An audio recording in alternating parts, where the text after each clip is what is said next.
لا شيء مما ترى تبقى بشاشته، يبقى الإله ويفنى المال والولد. لم تغن عن هرمز يوما خزائنه، والخلد قد حاولت عاد فما خلدوا. أين الملوك التي كانت لعزتها من كل باب إليها وافد يفد؟ انظر لمن ملك الدنيا بأجمعها، هل راح منها بغير القطن والكفن؟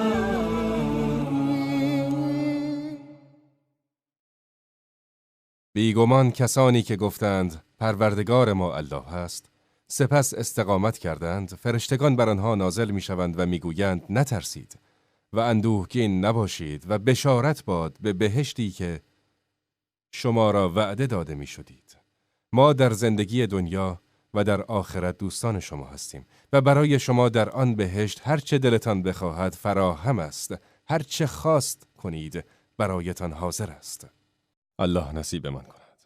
و چه زیبا خواهد بود چنین بشارتی در بستر مرگ که بگویند ما اولیای شما در این دنیا خواهیم بود و از اولادتان بعد از مرگتان محافظت می‌کنیم و همچنین اولیای شما در آخرت خواهیم بود و بشارت می‌دهیم به شما روح ابدی و بهشت ریحان را. ابن عباس که خداوند از او راضی باشد میگوید فرشتگان رحمان به هنگام مرگ با لطف و رحمت وارد میشوند و در قبر نیز با رحمت و عطوفت نازل خواهند شد و روز حساب نیز با رحمت با آنان برخورد میکنند.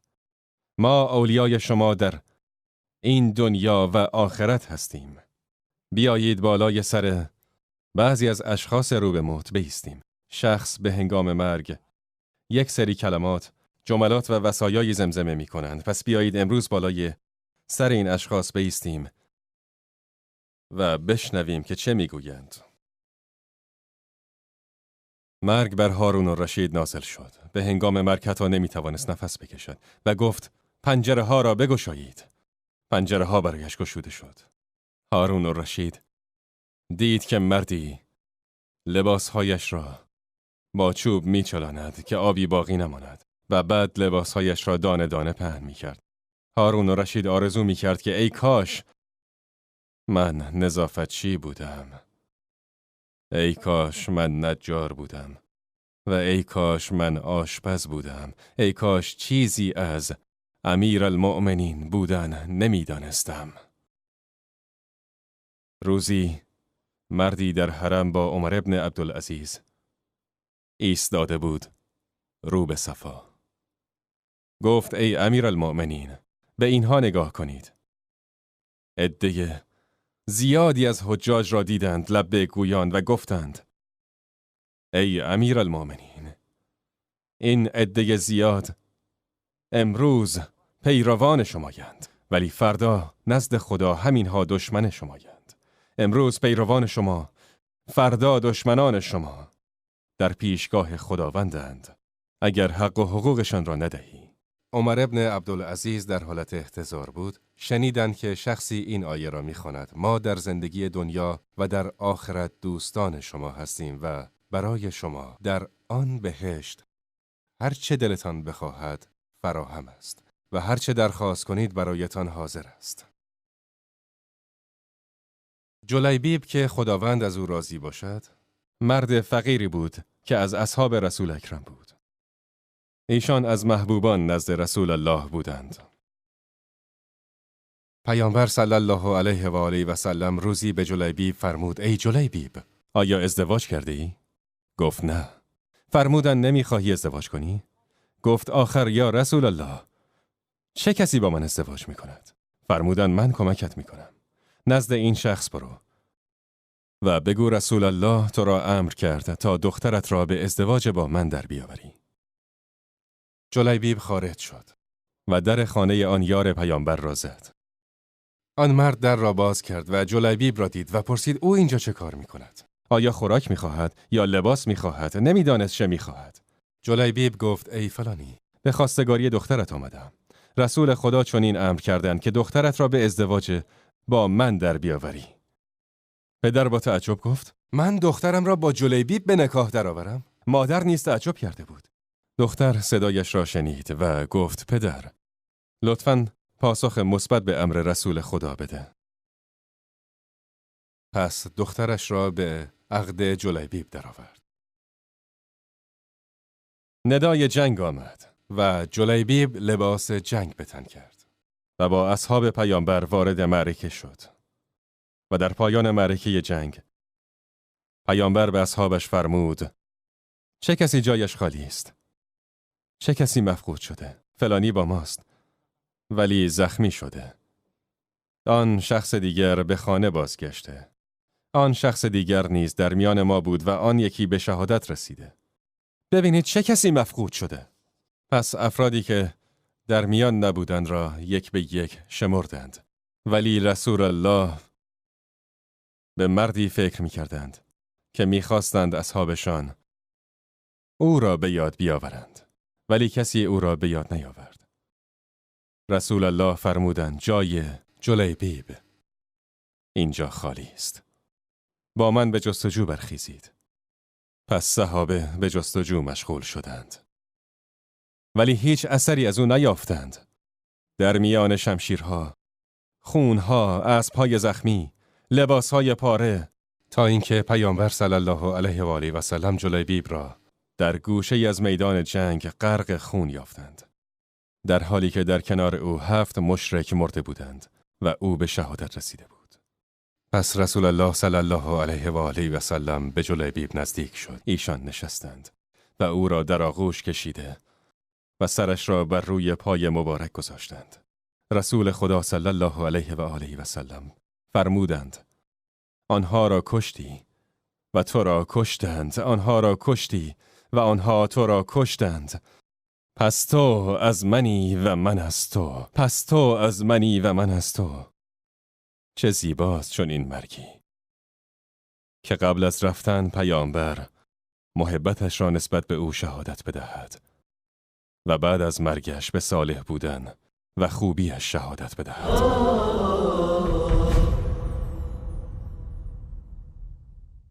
و اما ابوبکر که خداوند از او راضی باشد هجرت کرد. خانه و خانواده و وطنش و مال و داراییش را ترک کرد و هجرت کرد و در مدینه با مقامی که به او داده بودند استقرار پیدا کرد. وقتی در مدینه بود نه الفتی با خانواده‌ای، نه با غذایی و نه با هوایی داشت. اما سعی کرد الفت پیدا کند چون آنجا دیار هجرت بود.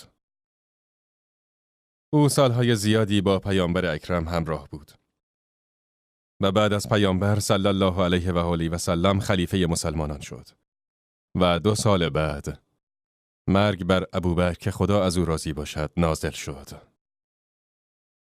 پس وقتی رو به مرگ برد دخترش گریه کنان این شعر را خواند که ثروت و راستی و پول فراوان وقتی اجل مرگ برسد نمیتواند صاحبش را از مرگ نجات دهد.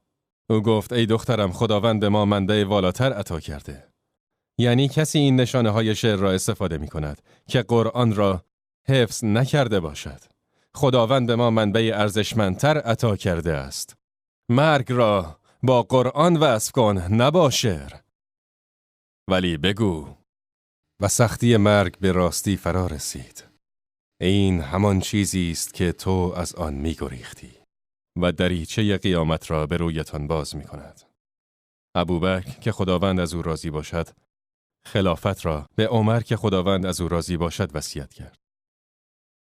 عمر که خداوند از او راضی باشد نیز به هنگام احتضار مرگش تصاویری داشت که فرق می کرد با تصاویر احتضار مرگ ابوبکر و با تصاویر خالد ابن ولید که جنگ‌های بسیاری را دیده بود و صدای شمشیرها و شیهه اسبان را در اطراف خود شنیده بود و خونهای ریخته شده را در زیر پای خود دیده بود. اما خداوند قبض روحش را بر روی بستر بیماری مقدر کرده بود. خالد ابن ولید بیش از 100 جنگ را با پیروزی رهبری کرد و این جنگ ها را برمی افروخت و می گفت هیچ جایی از جسمم نیست مگر اینکه جای زخم شمشیر یا رد خنجر و یا ضربات نیزه باشد.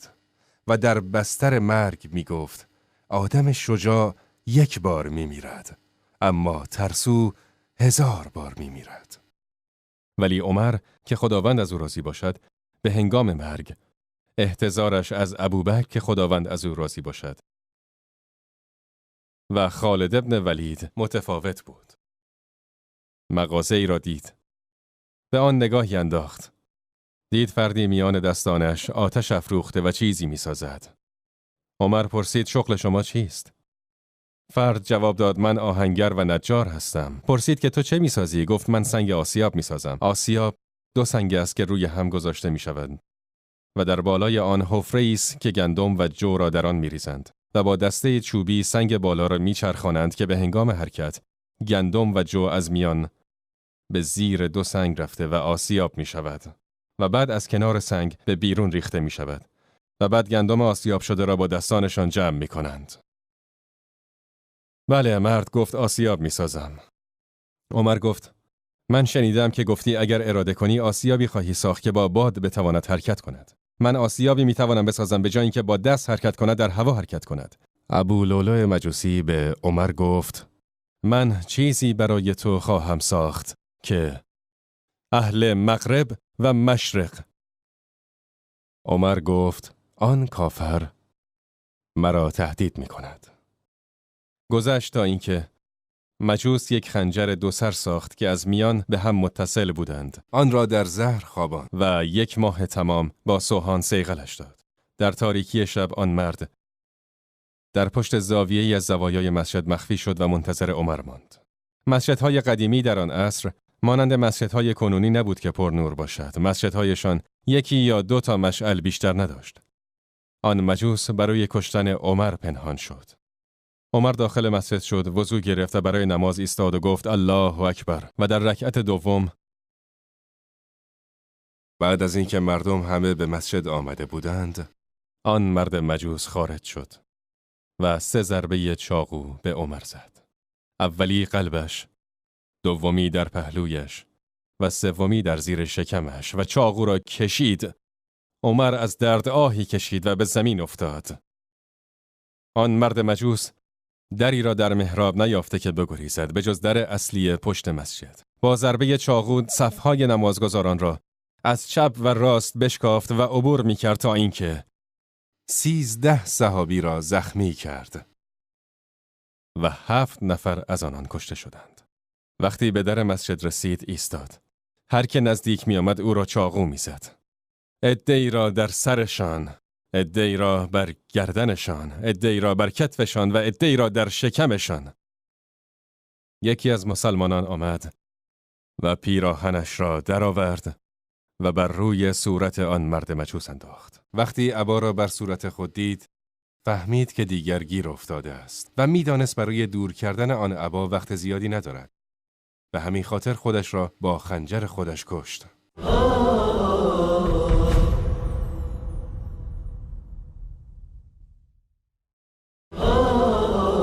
بعد از اینکه ابو لؤلؤ مجوسی به هلاکت رسید، اصحاب نزد عمر آمدند. عبدالله ابن عمر میگوید پدرم را در آغوش کشیدم و دستم را بر روی زخمهایش فشار دادم تا خون را قطع کنم، ولی دستانم در شکمش فرو می رفت. پس شالم را به دور شکمش گره زدم و او را به بسترش بردم و به پهلو چرخاندمش. تکان نمی خورد. با او حرف زدیم، صدایش زدیم، جوابی نمی داد. پس بعضی از آنان گفتند هیچ چیزی نمی تواند مانند ذکر نماز او را به حرکت در بیاورد. پس شروع کردند به گفتن نماز ای امیر مومنین، نماز. خورشید در آمد و طلوع کرده و وقت فجر به پایان می رسد و شما هنوز نماز نخوانده اید. پس به هوش آمد. نپرسید چه کسی مرا زخمی کرد. آیا به هلاکت رسید یا خیر؟ و آیا دستگیرش کردید؟ اولین سوال که کرد این بود که آیا مردم نمازشان را خواندند؟ گفتند بله امیرالمومنین، خواندند. گفت خدا را شکر کسی که نماز را ترک کند هیچ سهمی در اسلام ندارد. و گفت ای عبدالله ابن عمر آبی بیاور. پسر آب آورد به گمان اینکه پدر آب بنوشد. عمر گفت آب شرب نه، آب برای وضو. نماز فجر را هنوز نخواندم. پس بلندش کردند که بایستد. زخم بدنش بیشتر شکافت. پس نشست و نمازش را خواند و بعد رو به آنان کرد. گفت چه کسی قصد جانم را کرد؟ من سالها امام شما بودم، در همان مسجد نماز خوانده ایم. چه کسی به من این ضربای چاقو را زد؟ گفتند آن غلام مجوس قاتل توست. پرسید غلام مغیرة ابن شعبه؟ گفتند بله. عمر گفت الحمدلله، به دست کسی کشته شدم که هرگز برای خدا سجده‌ای نکرده. اولین سؤالی که در روز قیامت پرسیده می شود نماز است.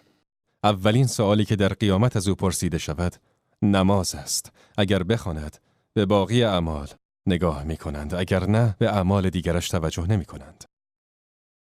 در این حین طبیبی وارد شد. نزد عمر آمد تا او را معاینه کند. او می‌خواست مقدار جراحت را بداند که آیا به معده و ریه رسیده است یا خیر. پس درخواست آب کرد و برایش آوردند. عمر را نشاند و به او آب نوشانید و آب از زخم‌های عمر خارج شد. اما طبیب گمان داشت شاید خون است. درخواست شیر کرد، برایش شیر آوردند. شیر را به عمر نوشاند. با نوشیدن شیر از شکمش همان شیر سفید خارج شد. طبیب گفت ای امیر مؤمنین، وصیت کن. فوراً وصیت کن که این بستر مرگ تو خواهد بود و به خدا نمیدانم تا لحظه دیگر زنده خواهی بود یا خیر. عمر نگاهی به پسرش عبدالله ابن عمر کرد و گفت پسرم، ببین پدرت چقدر پول دارد و حساب کن چقدر قرض دارم. پسرش حساب کرد و برگشت و گفت 86,000 درهم بدهی داری. اصحاب گفتند چطور این همه قرض جمع شده برایت؟ گفت از حج‌هایی که کردم و از مشکلات روزگار که آسیب میزد. پسرم، از مال من بردار و قرض مرا بده و اگر کافی نبود از دارایی اهل عمر بردار. پول خودت، برادرانت و خواهرانت را بردار و نگذار پرداخت نشود. ای پسر، برو و از عایشه اجازه بخواه و بگو عمر قبل از مرگش اجازه می‌خواهد نزد دوست خودش رسول اکرم دفن شود. کنار رسول اکرم صلی الله علیه و آله و سلم که در خانه مادرمان عایشه فوت کرد و بعد ابوبکر جنب ایشان دفن شد. عمر می‌دانست که در آن خانه یک جایگاه بیشتر برای دفن مرده نبود. پس اجازه خواست آنجا دفن شود. اجازه می‌خواهد نزد دوستش دفن شود. پس به خانه عایشه رفت و مطلب را با عایشه در میان گذاشتند. عایشه که گریه می‌کرد برای اتفاقی که افتاده گفت به خداوندی خدا که خود می‌خواستم در آن جایگاه کنار رسول اکرم دفن بشوم، می‌دانستم خواهم مرد و با تمام وجود تمنای این را داشتم که این جایگاه من باشد. این تنها چیزی است که من می‌خواستم.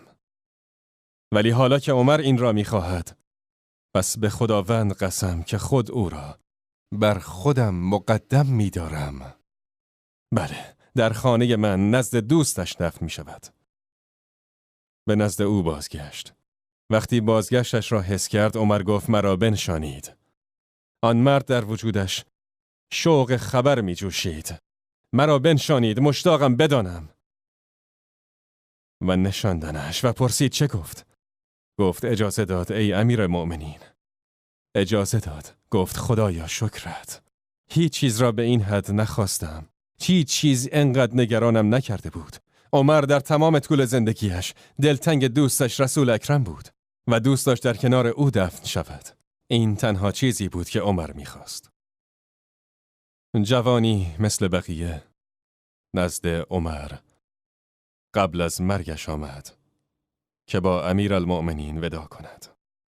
جوان داخل شد و با او ودا کرد و وقتی آن جوان از آنجا خارج می شد، عمر متوجه بلندی لباس جوان شد. آن جوان را صدا کنید. او را صدا کردند و او آمد. عمر رو به او کرد و گفت: فرزندم، لباست را بالاتر بکش، زیر پایت نرود و به خداوند تقوا داشته باش. بگذار لباست سالم باقی بماند، یعنی لگدمال نشود. نهی از منکر و امر به معروف، حتی تا آخرین لحظات قبل از مرگش فراموش نمیشد. این تصاویر از احتضار است. به عمر نگاه کردند و گفتند: وصیت کنید ای امیرالمؤمنین. شما وصیت کردید قرض‌هایتان را بدهند و کجا دفن بشوید. وصیت کنید چه کسی پس از شما خلیفه مسلمین باشد. عمر گفت: اگر خلیفه بعد از خودم را تعیین کنم، ابوبکر که بهتر از من بود این کار را میکرد. ولی اگر خلیفه را من تعیین نکنم، بهتر از من که رسول الله باشد این کار را نکردند. هرچند پیامبر صلی الله علیه و آله و سلم اشاره دارد به شایستگی ابوبکر برای خلافت بعد از خودش. پس متوجه شدیم. وصیت نخواهد کرد، ولی خلافت را در دستان 6 نفر گذاشت و پسرش عبدالله ابن عمر را به عنوان امیر قرار داد و گفت هیچ سهمی در خلافت نخواهد داشت. این همان تصاویر احتضار است در هنگام مرگ برای آنانی که بصیرت دارند. به طور کلی روزی خواهد رسید که در بستر خواهید بود و فرشته مرگ به بالای سرتان می آید. لشيء مما ترى تبقى بشاشته يبقى الإله ويفنى المال والولد لم تغن عن هرمز يوما خزائنه والخلد قد حاولت عاد فما خلدوا أين الملوك التي كانت لعزتها من كل باب إليها وافد يفد انظر لمن ملك الدنيا بأجمعها هل راح منها بغير القطن والكفن